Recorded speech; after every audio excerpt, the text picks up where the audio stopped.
jemaat terkasih, senang berjumpa lagi dengan Anda. Bersama saya Bernard, ayo kita ikuti HOG News minggu ini. Minggu ini, Morning Call hanya akan diadakan pada Selasa 22 Desember jam 6 pagi. Teman-teman, jangan lewatkan HOG Kids Special Christmas Rabu 23 Desember jam setengah 6 sore melalui Zoom. Ibadah Natal akan diadakan pada tanggal 25 Desember jam setengah 8 pagi di gereja. Ibadah ini juga dapat diakses di channel YouTube gereja. Bagi Bapak Ibu Saudara yang rindu memberikan persembahan Natal, dapat dimasukkan ke dalam amplop yang sudah tersedia. Nikmati hadirat Tuhan dalam Intimate Worship yang akan tayang pada Jumat 25 Desember jam 6 sore. Tayangan rekaman ibadah dapat diakses jam 11 siang di channel YouTube GPI House of Glory Wonosobo. Jangan lupa di-subscribe ya. Menyambut tahun 2021, mari kita ikut ambil bagian dalam doa puasa yang akan diadakan selama 21 hari dari tanggal 7 sampai dengan 27 Desember. Dengan pokok doa sebagai berikut.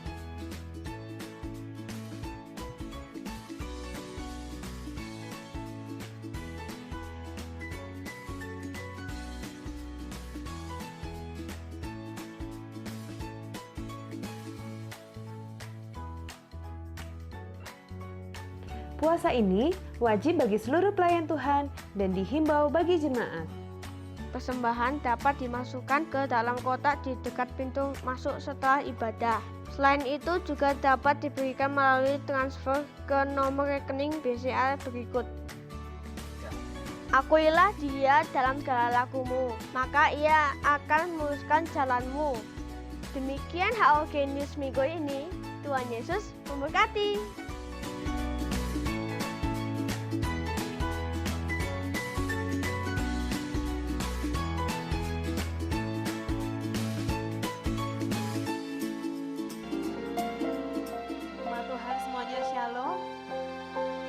Kita boleh lambaikan tangannya. Juga untuk yang di rumah-rumah yang beribadah online semuanya shalom. Mari kita siapkan hati kita akan beribadah hari ini. Satukan hati kita dalam doa. Bapa, kami bersyukur buat hari yang baru Engkau jadikan bagi setiap kami. Kami tahu kami ada sampai saat ini semua karena kemurahan-Mu Tuhan. Oleh sebab itu kami bawa korban syukur kami di hadapan-Mu. Kami bawa hati kami ya Tuhan untuk menyembah Engkau. Yang terbaik dari dalam hati kami boleh kami persembahkan bagi Engkau Tuhan. Terima kasih Bapa, kami siapkan hati kami. Kami siapkan hati kami untuk menyembah Engkau Tuhan.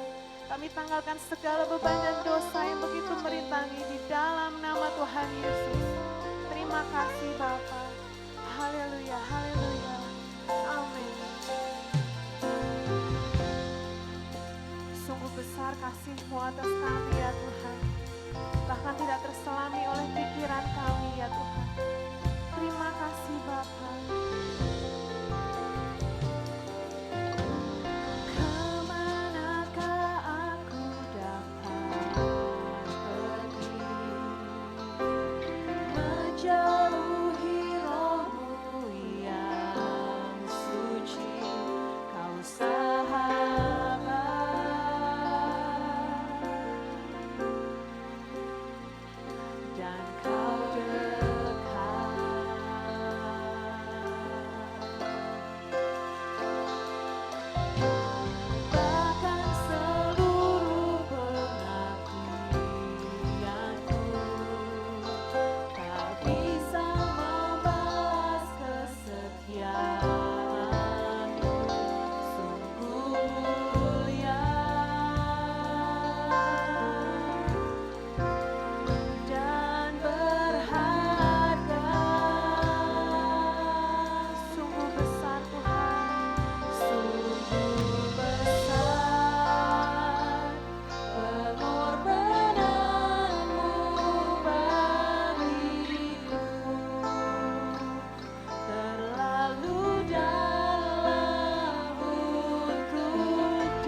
Di dalam nama Tuhan Yesus bersama katakan, amin.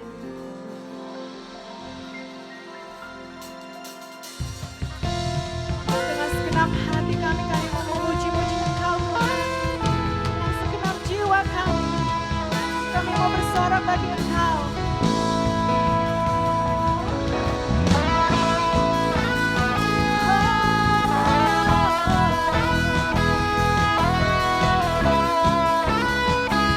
Katakan bersama, segenap hati. Segenap hati aku memuji, segenap jiwa aku bernyanyi, karena Roh-Mu ada dalamku, Tuhan. Kami mengangkat tangan kami, tanganku memuji, kuatkan suara dan bernyanyi, karena Roh-Mu ada dalamku, Tuhan.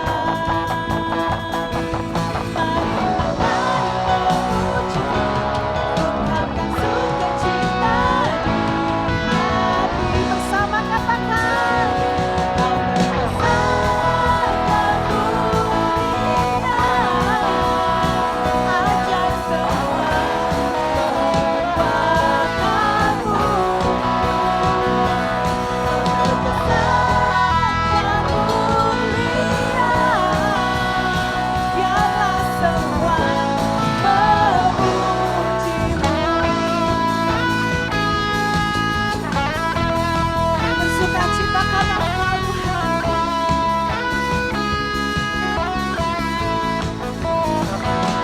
Segenap hati aku memuji, segenap jiwa aku bernyanyi, karena Roh-Mu ada dalamku, Tuhan.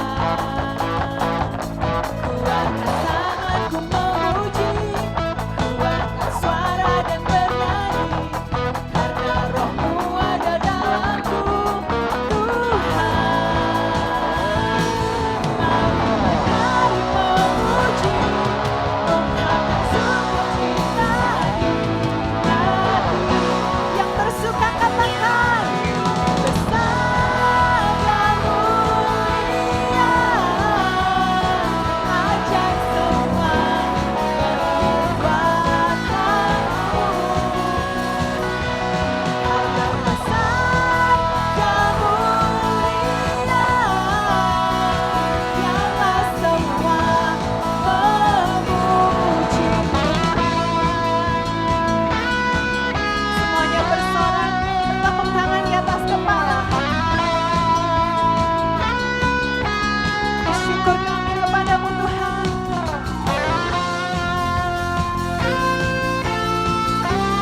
Haleluya. Terbesar dan mulia, ajaib semua perbuatanmu.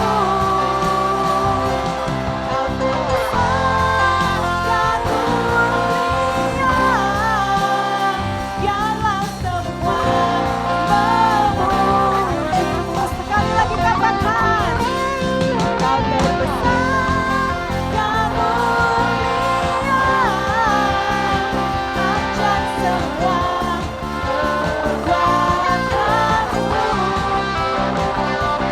Kau terbesar dan mulia, biarlah semua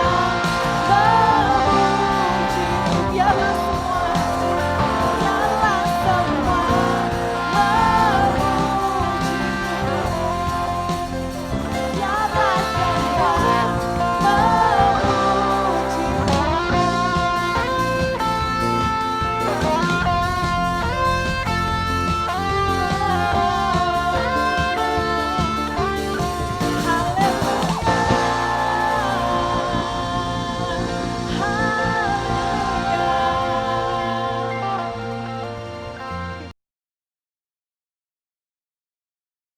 Shalom saudara sekalian, pada kesempatan kali ini kita membahas doktrin penting untuk kaum Pentakosta yaitu bahasa roh.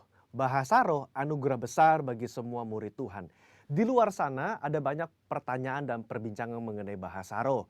Dan pada kesempatan kali ini kita membahas 3 pertanyaan yang sering ditanyakan oleh jemaat. Yang pertama, Apakah bahasa roh bisa dipelajari?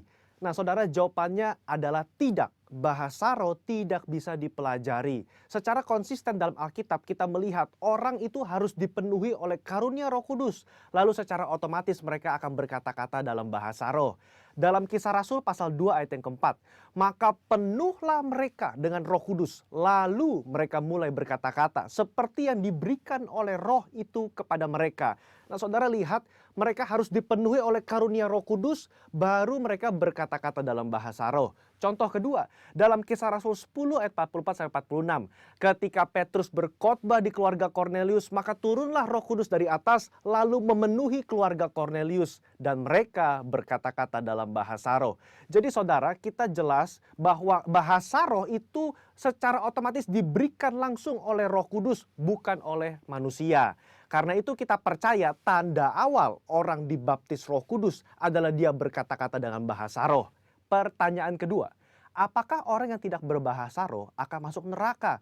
Jawabannya jelas tidak, saudara. Kenapa? Karena urusan surga dan neraka itu mengenai keselamatan. Dan orang percaya kita selamat by grace through faith. Karena kasih karunia melalui iman. Tidak ada indikasi mengenai bahasa roh. Meskipun begitu, orang percaya akan kehilangan manfaat besar kalau mereka tidak berbahasa roh. Ada beberapa manfaat yang dijelaskan oleh Alkitab. 1 Korintus pasal 14 ayat yang keempat mengatakan begini. Mereka yang berbahasa roh sedang membangun dirinya sendiri.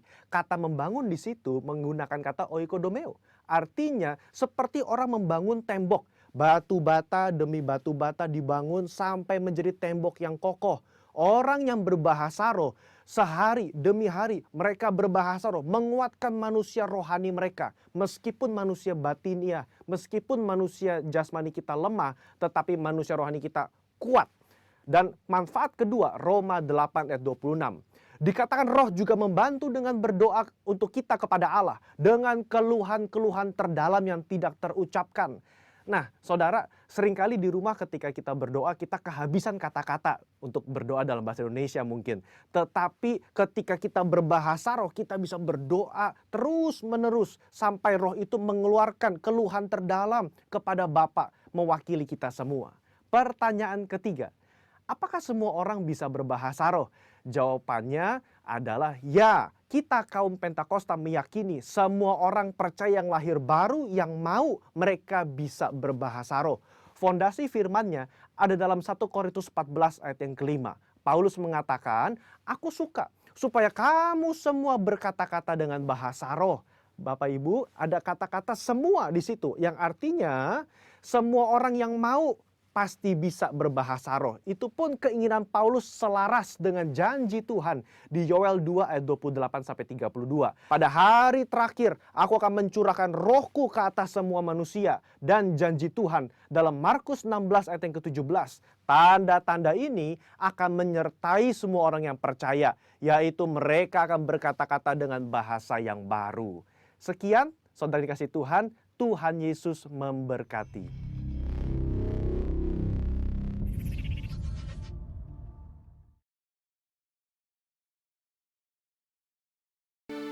Shalom saudara.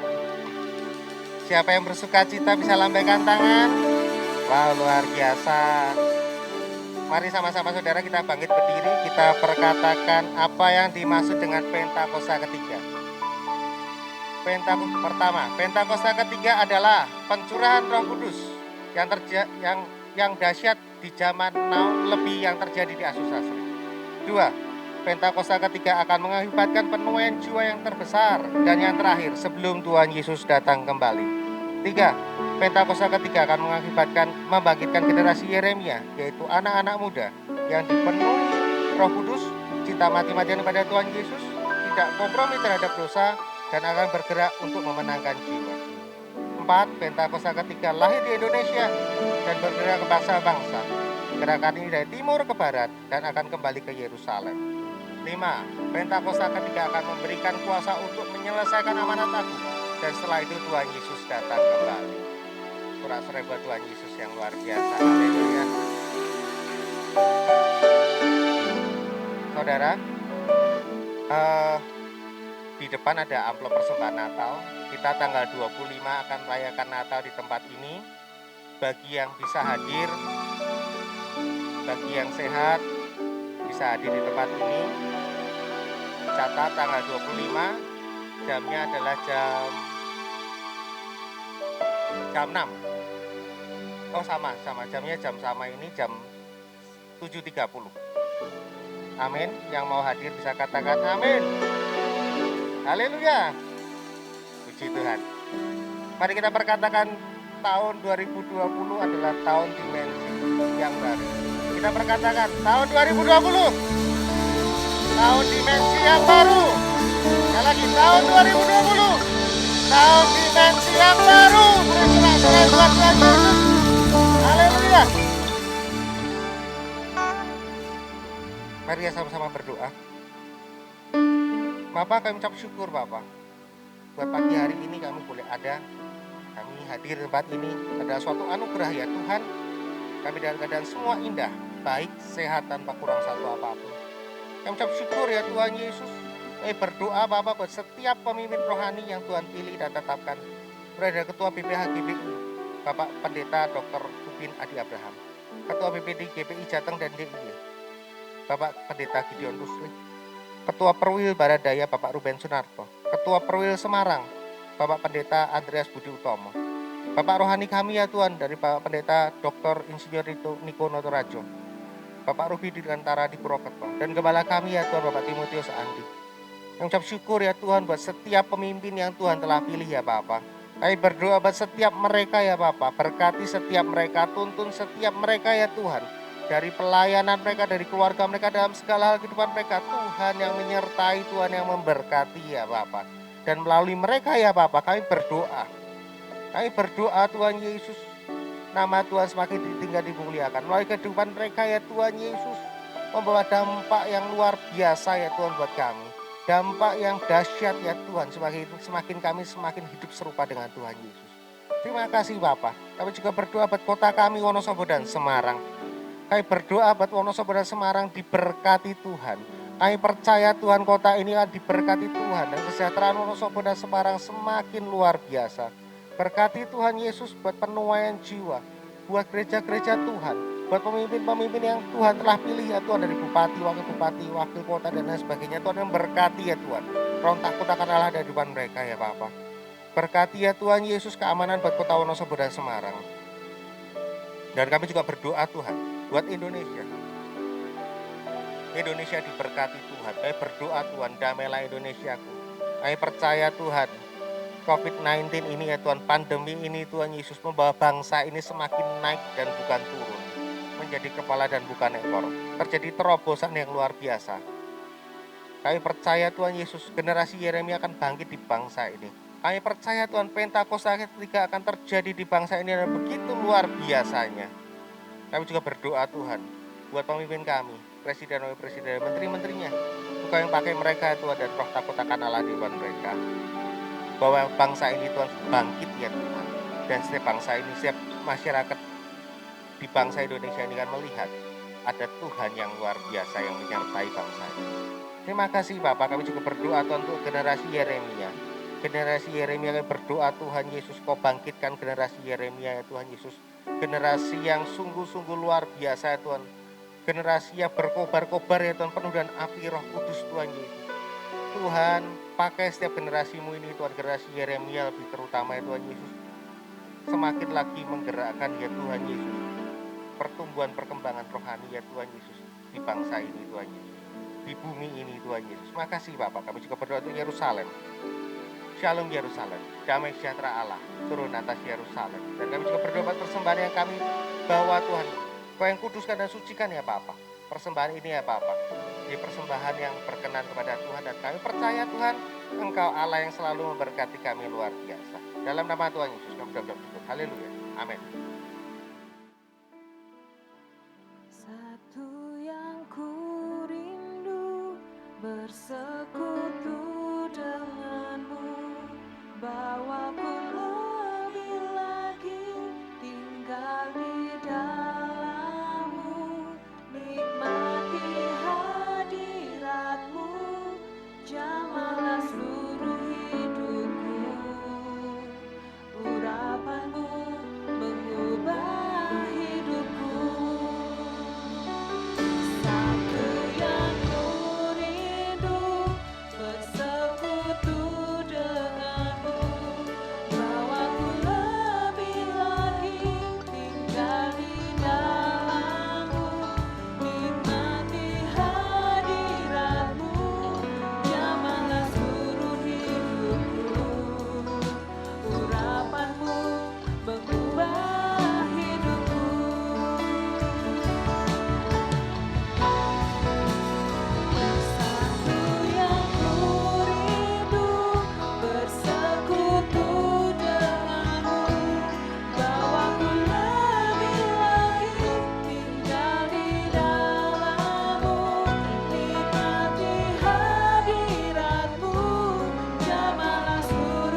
urapanmu mengubah hidupku, urapanmu mengubah hidupku, urapanmu Tuhan, urapanmu mengubah hidupku.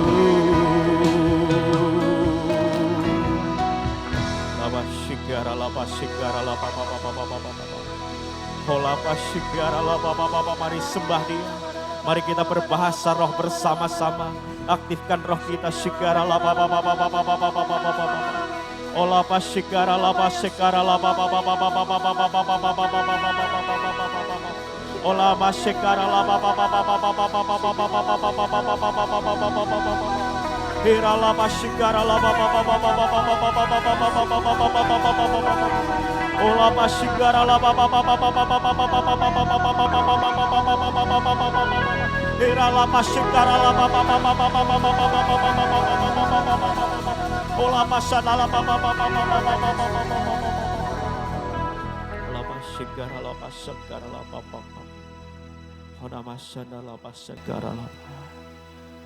Terima kasih Tuhan Yesus buat pagi hari ini. Waktu yang indah, waktu yang Tuhan anugerahkan untuk kami boleh ada di tempat ini bersama-sama. Menikmati hadirat Tuhan, menikmati kasih dan anugerah-Mu. Terima kasih Tuhan Yesus, terima kasih. Dan sebentar kami menyiapkan hati kami, pikiran kami Tuhan, hidup kami. Untuk ditaburi benih kebenaran firman Tuhan. Biar Roh Kudus yang mengajar kami Tuhan, mendidik kami, mempersiapkan kami untuk terus jadi umat yang layak di hadapan Tuhan, umat yang berkenan di hadapan Bapa. Roh Kudus, berbicaralah kepada setiap kami. Pakai hamba-Mu yang tidak ada apa-apanya. Pengurapan Roh Kudus saja yang mampukan hamba-Mu untuk menyampaikan isi hati Tuhan, pesan Tuhan bagi gereja-Mu. Terima kasih Bapa. Kami menyerahkan semuanya kepada-Mu Bapa. Dalam nama Tuhan Yesus Kristus. Haleluya. Amin. Silakan duduk Bapak yang dikasih Tuhan. Shalom. Buat Bapak Ibu semua jemaat Tuhan baik yang ada di tempat ini juga yang di rumah-rumah. Mari kita persiapkan hati kita, buka hati kita untuk terus kita boleh belajar dengarkan pesan Tuhan pagi hari ini. Hari ini saya mau bagikan tentang hati yang mendahului pikiran. Manusia terdiri dari 3 bagian. Roh, jiwa, dan tubuh. Roh bicara tentang hati. Jiwa bicara tentang pikiran, perasaan, dan kehendak. Dan tubuh adalah tubuh jasmani kita, secara fisik kita. Dan apa yang keluar, apa yang tindakan kita, perkataan kita, perbuatan kita berasal dari dalam. Pertanyaannya, siapa yang menuntun kita? Siapa yang berperan lebih dalam tindakan kita, hati atau pikiran kita? Ada beberapa hal yang mau saya bagikan. Kita akan lihat dulu ayat-ayat firman Tuhan. Yang pertama, kita lihat Galatia pasal yang keempat ayat yang ke-6.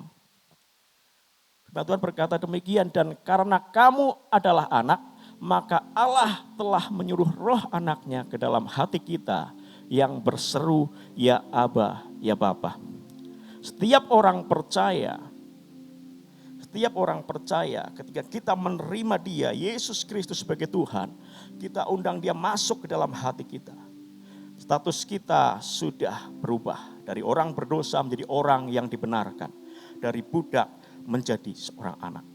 Dari budak dosa menjadi hamba Tuhan. Jadi menjadi hambanya Tuhan. Terlebih diangkat menjadi anak-anak Tuhan. Kita belajar apa yang disampaikan oleh Bapak Gembala pada minggu yang pertama bahwa identitas kita sebagai anak.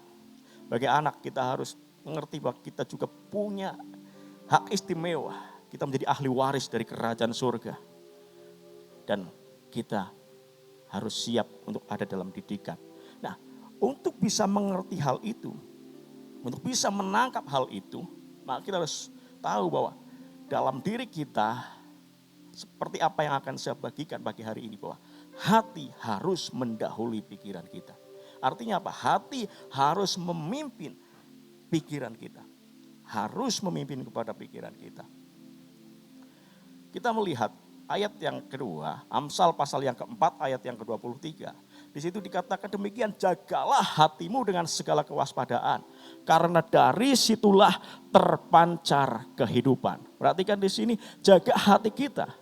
Hati kita Jaga hati kita dengan segala kewaspadaan. Betapa pentingnya hati sehingga firman Tuhan mengingatkan kita untuk sungguh-sungguh menjaga hati kita. Karena dari sinilah kehidupan itu terpancar. Setiap orang percaya wajib menjaga hatinya. Karena di sinilah ada kehidupan. Kehidupan bukan sekedar berbicara tentang kita bernafas, kita bisa hidup. Tapi lebih daripada itu. Ada sesuatu yang kita bisa berikan. Yang di situ menyatakan kemuliaan Tuhan. Ayat yang ketiga, Filipi pasal yang kedua, ayat yang kelima. Hendaklah kamu dalam hidupmu bersama menaruh pikiran dan perasaan yang terdapat juga dalam Kristus Yesus. Ini berbicara tentang pikiran, perasaan. Kalau kita melihat dari ayat-ayat ini, sebagai orang percaya, Tuhan mengingatkan kita tentang hati. Tetapi juga Tuhan berbicara tentang pikiran. Pikiran yang bagaimana? Pikiran sebagaimana pikiran dan perasaan Kristus. Untuk bisa mengerti hal ini, untuk bisa menangkap hal ini, bahkan bisa mengalami hal ini, pikiran kita bisa selaras dengan pikiran Kristus. Maka hati harus memimpin kita. Saya mau bagikan beberapa alasan kenapa kita harus mengutamakan hati. Yang pertama, jika hati yang memimpin kita, maka yang keluar adalah keputusan dari hati nurani. Tetapi jika pikiran yang memimpin kita, yang keluar adalah tentang untung rugi. Perhatikan di sini, jika hati yang memimpin kita, maka tindakan kita, keputusan kita yang kita ambil, apa yang kita lakukan, itulah hasil dari hati nurani. Tapi jika pikiran yang lebih berkuasa, pikiran yang memimpin kita, maka yang keluar adalah tentang untung rugi. Setiap manusia diciptakan sebenarnya adalah sesuatu yang baik. Tuhan tidak pernah ciptakan yang jahat. Dan dalam diri manusia ada namanya hati nurani. Dalam diri manusia pasti ada sesuatu yang baik. Perbedaannya adalah orang percaya kepada Tuhan Yesus sudah tidak dikuasai dosa. Tetapi orang yang tidak mengenal Tuhan, hati nuraninya tertutup oleh dosa, tertutup oleh kegelapan. Tetapi pada dasarnya setiap manusia punya hati nurani yang baik. Baik orang percaya, orang tidak percaya, orang Kristen atau bukan orang Kristen. Saya kasih contoh demikian. Jika ada seorang pria atau seorang ayah, dia punya profesi yang buruk. Mungkin kehidupannya jahat. Mungkin katakan bisa sebagai seorang penjahat. Katakanlah seorang pembunuh, mungkin perampok. Tetapi dalam hatinya dia tidak ingin anaknya mengikuti profesi jahatnya. Dia ingin anaknya tetap jadi orang yang baik. Kenapa? Dalam hatinya ada hati nurani. Tetapi orang yang tidak percaya kepada Kristus, kegelapan itu yang membuat dia tidak bisa melihat hal yang baik dalam dirinya. Tetapi orang percaya, kita yang telah ditebus oleh darah Kristus, kita yang menerima Dia sebagai Tuhan dan Juru Selamat, Roh-Nya tinggal dalam hati kita, yang memimpin kita. Maka saya percaya yang keluar dari dalam hidup kita harusnya adalah sesuatu yang baik, sesuatu yang benar. Suatu keputusan yang baik. Maka itu biarlah hati yang memimpin kehidupan kita. Jika kita izinkan hanya pikiran yang memimpin hidup kita dan hati mengikuti pikiran, maka yang ada adalah kekacauan dalam hidup kita. Tokoh-tokoh Alkitab, pahlawan-pahlawan iman, mereka melangkah dengan keputusan dari hati mereka. Bahkan ketika mereka harus menghadapi situasi yang tidak enak, mereka menjalani kehidupannya dengan hati mereka. Ada tokoh bernama Yusuf, kita ingat Yusuf, selama 13 tahun dia diproses oleh Tuhan. Tetapi dalam prosesnya, ketika dia dijual oleh saudara-saudaranya, dia menjalaninya dengan hati. Ketika dia ada di dalam penjara, dia menjalaninya dengan hati. Apa yang terjadi jika Yusuf menjalani dengan pikirannya? Jika dia mengikuti kehendak pikirannya, maka yang ada adalah keinginan untuk balas dendam. Keinginan untuk menyakiti orang yang telah menyakiti dia. Maka dapat dipastikan rencana Tuhan tidak akan tergenapi dalam kehidupan Yusuf. Bagaimana seorang Daud ketika dia diproses dengan pemimpinnya, Raja Saul. Dia diperlakukan tidak adil, tapi dia tahu dia harus menjalaninya dengan hati. Mengikut Tuhan bukan berbicara tentang untung rugi. Karena Tuhan sudah menyatakan segala berkat-berkat ilahi dalam kehidupan kita. Bukan sekedar untung rugi, tapi kehidupan dengan kelimpahan. Jadi jalanilah segala sesuatunya dengan hati. Sebagai anak, apa yang disampaikan oleh Bapak Gembala, harus siap dengan didikan. Jalaninya lah dengan hati. Karena kalau kita berjalani dengan pikiran, kita tidak akan siap untuk dididik dan diajar. Ketika kita melayanilah dengan hati. Tapi kalau berbicara tentang untung rugi, kita akan kecewa. Memang bagi orang di luar sana, sepertinya sebuah kerugian ketika kita melayani. Tapi perhatikan kita ada di tempat ini, kita bisa bertumbuh hari ini. Kita bisa mengenal Tuhan, kita bisa terima Dia sebagai Tuhan dan Juru Selamat. Karena ada orang-orang yang melakukan hidupnya, memberikan hidupnya dengan hatinya. Melakukan setiap detik bagian hidupnya itu dengan hati. Ada bapak-bapak rohani kita yang rela meninggalkan kenyamanan yang dimilikinya. Meninggalkan bahkan usahanya, kekayaannya. Kenapa? Karena hati. Karena kalau berbicara tentang untung rugi, maka secara dunia pasti itu adalah sebuah kerugian. Ada orang-orang yang berdoa buat kita, di mana itu adalah sebuah kerugian secara dunia. Tetapi karena menjalaninya dengan hati, kita sampai hari ini ada di tempat ini. Ada orang-orang yang dengan rela hati memberitakan Injil. Mereka harus menghadapi tantangan, menghadapi aniaya. Para rasul-rasul pada abad pertama mereka menghadapi tantangan yang luar biasa. Supaya apa? Supaya kita hari ini bisa mendengar tentang Yesus Kristus. Kita bisa terima keselamatan daripada Tuhan. Karena mereka apa? Mereka menjalaninya dengan hati. Jadi hal yang pertama ingat bahwa jika kita melakukan dengan hati, maka suatu kehidupan itu bisa keluar dari hidup kita. Sesuatu yang memberikan kehidupan bagi banyak orang. Kita tertanam di tempat ini karena ada orang-orang yang melakukan dengan hati. 25 Desember seluruh dunia merayakan Natal. Umat Kristen merayakan Natal. Natal berbicara tentang Yesus Kristus, Tuhan yang mulia datang ke dunia sebagai manusia. Itu berbicara tentang hati. Maka Alkitab berkata karena begitu besar kasih Allah akan dunia ini. Sehingga Ia telah mengaruniakan anaknya yang tunggal supaya setiap orang yang percaya kepadanya tidak binasa. Melainkan telah beroleh hidup yang kekal. Ini berbicara tentang hati Tuhan kepada kita umat manusia. Karena kalau berbicara tentang untung rugi, tentang pikiran, tidak ada yang diuntungkan. Bagi Tuhan itu bukan sebuah keuntungan. Tetapi kita yang diuntungkan. Kenapa? Karena hati Tuhan. Jadi ingat, biarlah hati mendahului pikiran kita dalam seluruh aspek hidup kita. Dalam tindakan kita, perkataan kita. Dan saya percaya ketika kita melakukan segala sesuatu dengan hati, bahkan pekerjaan yang dilakukan dengan hati, usaha yang dilakukan dengan hati, maka hasilnya adalah kehidupan. Hasilnya membawa kehidupan bagi banyak orang. Melayani dengan hati.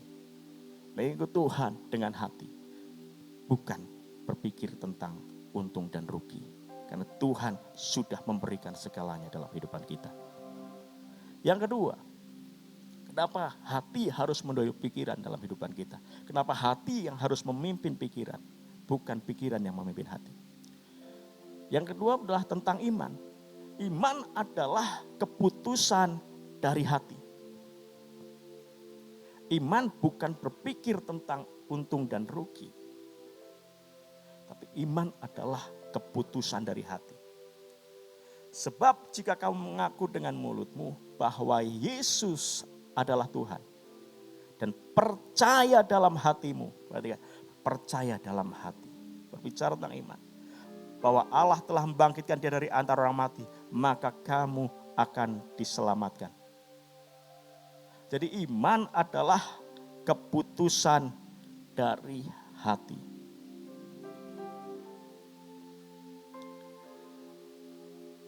Karena iman, kita bisa melihat dan mengalami mujizat Tuhan. Karena iman yang kokoh, yang kuat, maka kita tetap teguh berdiri ketika goncangan demi goncangan itu terjadi. Dan itu adalah keputusan hati kita. Kita mau percaya kepada Tuhan atau percaya kepada apa yang dunia katakan. Itulah keputusan hati. Karena iman, maka Tuhan berkata, angkat tilammu dan berjalanlah. Karena iman, maka Tuhan berkata dosamu sudah diampuni. Karena iman, seorang yang sudah 12 tahun sakit perdarahan, dia berkata asal ku jamah saja jubahnya, maka aku akan sembuh. Dan itu semua adalah keputusan dari hati. Karena itu biarkan hati mendahului pikiran. Karena kalau berbicara tentang pikiran, tidak ada yang bisa mengalami mujizat. Manusia berkata 1 tambah 1 adalah 2. 2 tambah 2 adalah 4. Tetapi Tuhan Yesus berkata 5 roti 2 ikan cukup bahkan lebih untuk 5.000 orang laki-laki. Belum terhitung anak-anak dan perempuan. Dan itu bicara tentang iman. Mempercayakan kepada Tuhan. Dan itulah keputusan hati. Karena itu persiapkan hati kita sungguh-sungguh.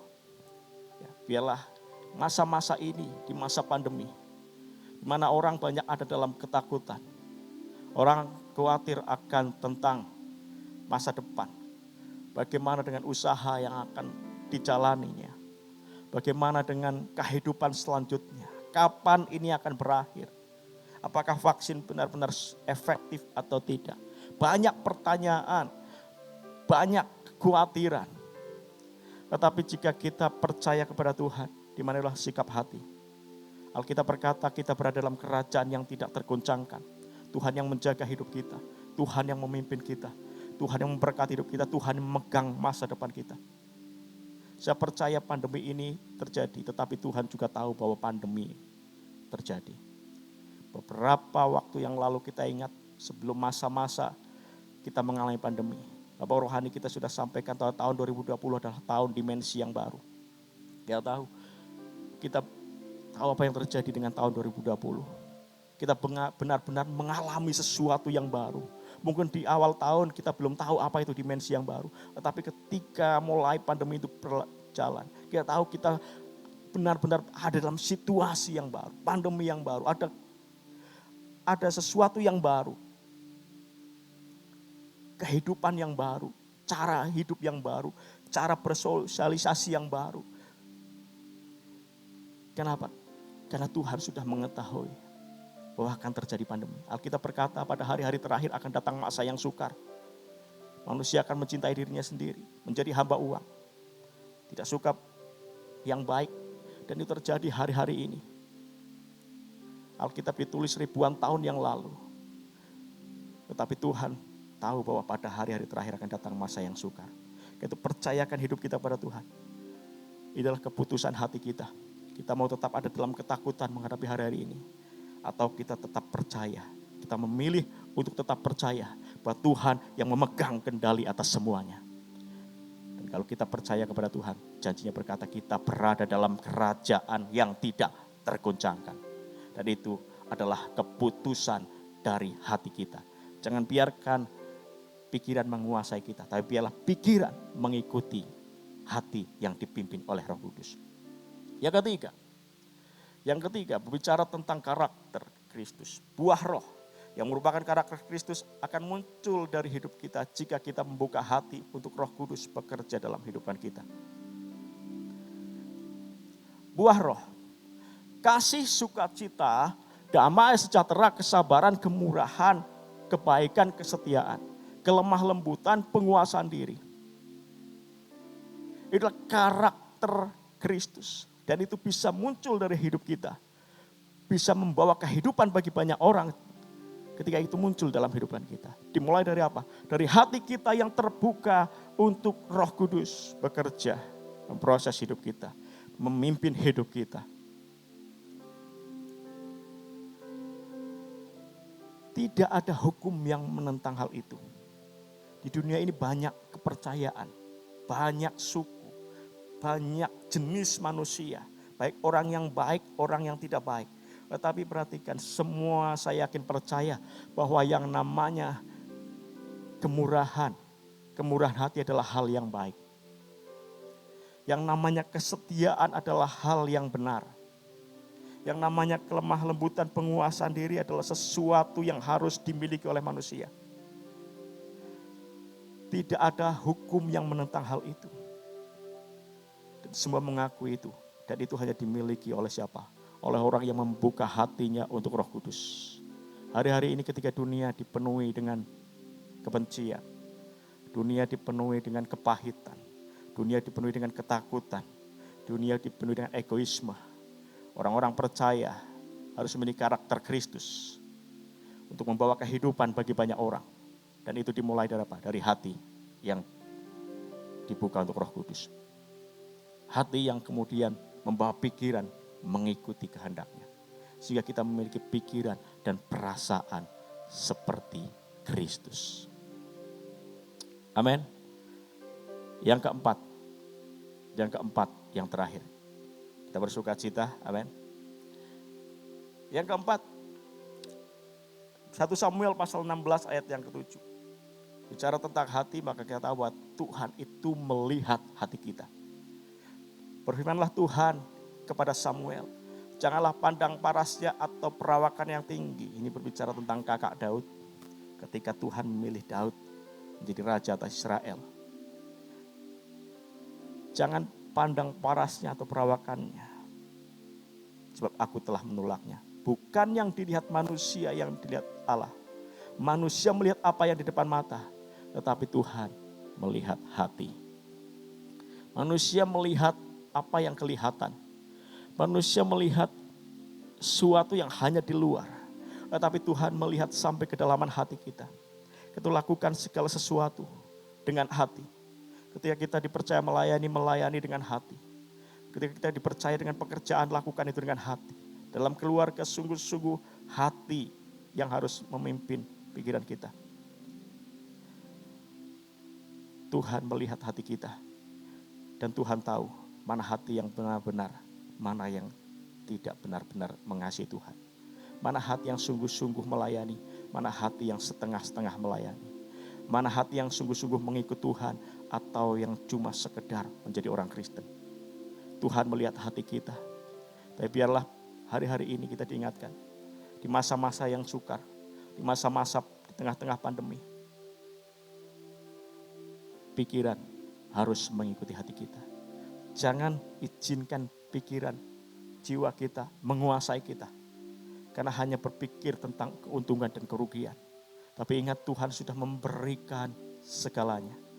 Tuhan sudah memberikan bukan sekedar keuntungan dalam kehidupan kita. Tapi segala berkat rohani di dalam surga. Kehidupan dalam segala kelimpahan. Kita lakukan dengan hati. Miliki hati, lakukan segala sesuatu dengan hati. Biarlah hati mendahului pikiran kita. Maka kita akan mengalami janji berkat Tuhan, penyertaan Tuhan, damai sejahtera dalam kehidupan kita. Amin buat firman Tuhan. Mari kita akan berdoa. Mari berdiri Bapak Ibu, sudah main musik, worship leader boleh maju ke depan.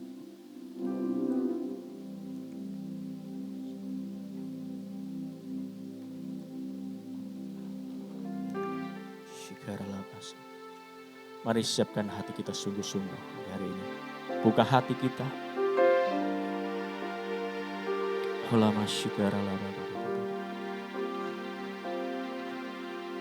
Lord, I give you my heart, give you my soul. I live for you alone. Every breath that I take, every moment I'm awake.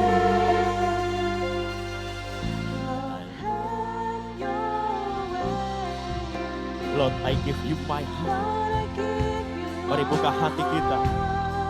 Izinkan Roh Kudus, izinkan Tuhan menjamah, berikan hati kita. Hati memimpin pikiran kita, supaya pikiran dan perasaan kita seperti pikiran dan perasaan Kristus.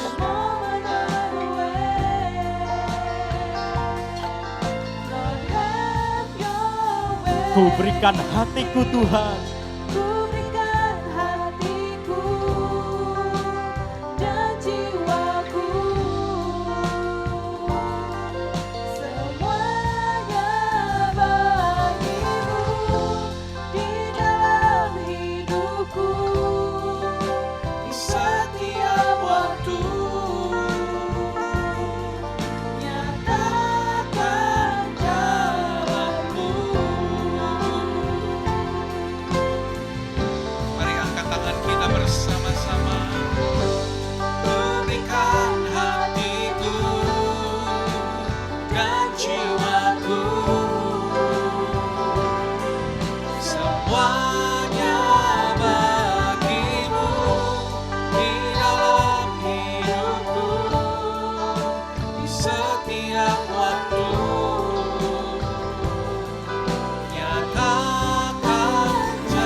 Yehezkiel 36 ayat yang ke-26 berkata, kamu akan kuberikan hati yang baru dan roh yang baru di dalam batinmu. Dan aku akan menjauhkan dari tubuhmu hati yang keras dan kuberikan kepadamu hati yang taat. Umat yang dikasihi Tuhan, mari buka hati kita saat ini. Izinkan Tuhan bekerja bagi kita. Ada bagian yang Tuhan kerjakan. Dia memperbaharui, Dia meluruskan, Dia menolong kita, mengajari kita ketika kita menyimpang ke kanan dan ke kiri. Tetapi ada bagian kita, yaitu kita memiliki hati yang lembut, hati yang terbuka, untuk terus dilatih, diajar sama Tuhan. Mari saudaraku saat ini, buka kedua tangan kita. Tanda kita sungguh-sungguh membuka hati kita bagi karya Tuhan, yang terus Dia sedang kerjakan bagi saudara dan saya. Mari kita terus berdoa. Saudara berdoa dalam bahasa roh. Biarkan kuasa Tuhan mengalir dan menjamah kehidupan kita saat ini. Mari saudara yang ada di gereja dan kau yang ada di rumah-rumah mengikuti ibadah online, berikan waktu sebentar, buka hatimu saat ini.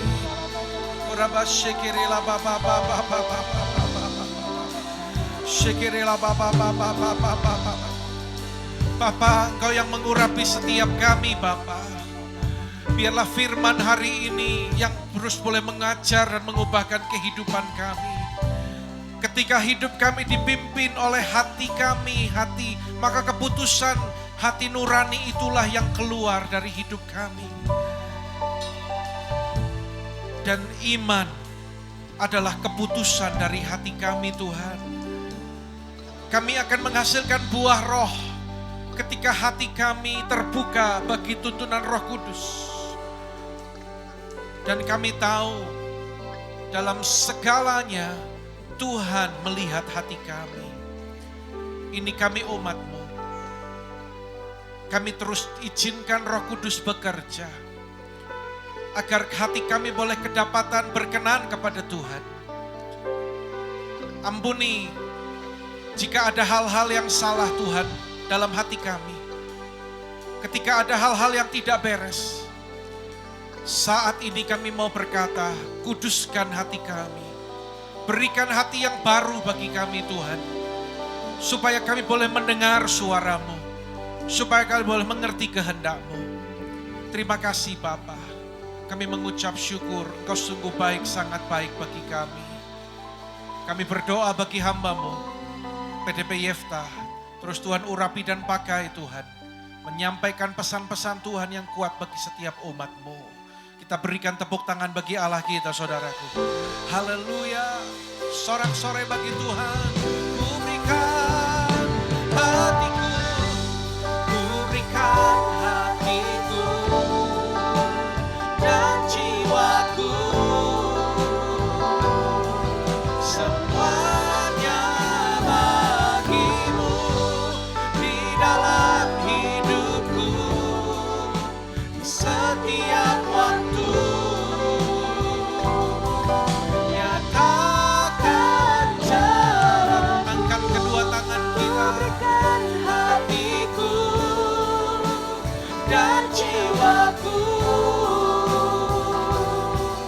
semuanya bagimu di dalam hidupku, di setiap waktu. Nyatakan jalanmu, nyatakan jalanmu, nyatakan jalanmu.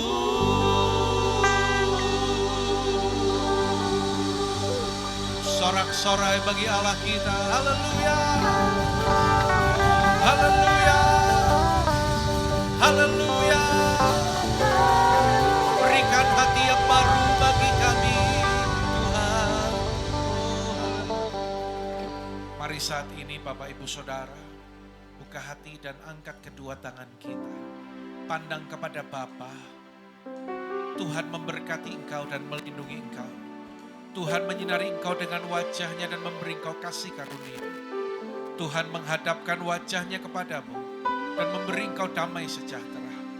Saudara engkau yang hadir, setia beribadah, mendengar firman dan berjanji dalam hatimu untuk melakukannya, maka segala berkat ini menjadi bagianmu. Berkat dan kasih karunia berlimpah dari Bapa di sorga, dalam putranya tunggal Tuhan Yesus Kristus, serta persekutuan yang indah dan manis bersama Roh Kudus, menyertai kehidupan saudara, mulai saat ini sampai Maranatha, Kristus datang menjemput kita di angkasa, bahkan sampai selama-lamanya. Dalam nama Tuhan Yesus, semua yang diberkati bersama-sama katakan amin. Tuhan memberkati saudara.